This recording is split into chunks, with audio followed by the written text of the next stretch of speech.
On April 20th, 2020, around 11 a.m., the then 16-year-old Shawn Tyler Willis called his girlfriend in a panic.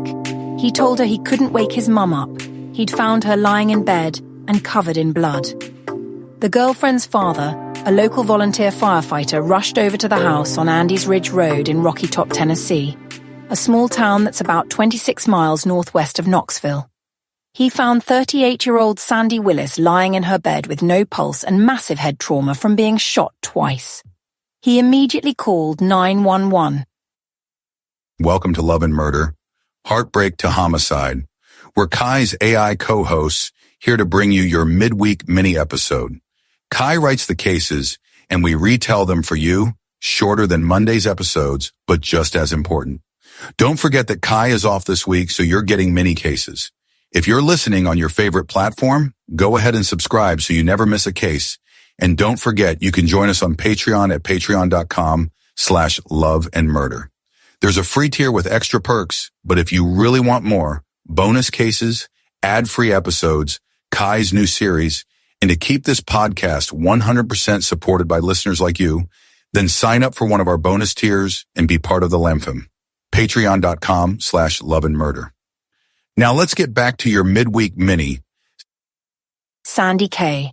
Strickland Willis was remembered as a beloved mother, a breast cancer survivor, and someone who loved horses, butterflies, flowers, books, arts and crafts, and sewing. But above all, her obituary said she loved her boys and family most of all. When police arrived, Shawn, who was their primary suspect, gave several conflicting stories. He first claimed he woke up to find the front door open and his mum's phone unplugged, then went upstairs to check on her. But police didn't believe this story.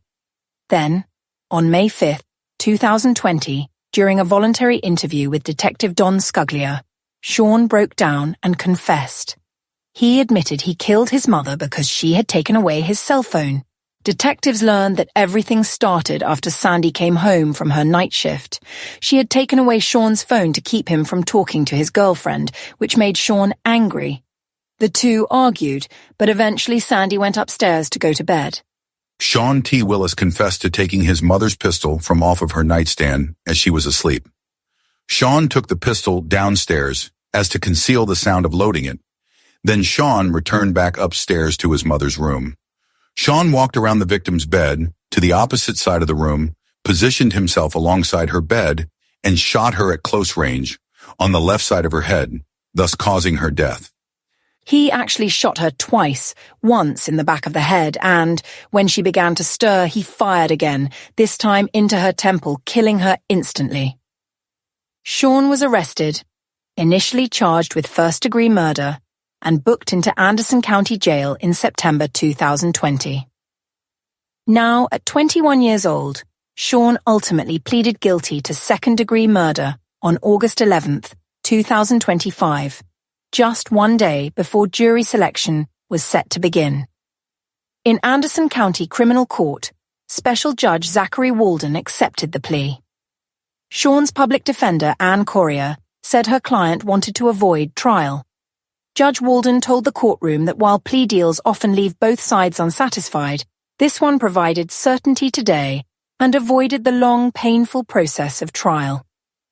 Assistant District Attorney Emily F. Abbott presented the state's case, walking through the timeline from the first phone call to the confession.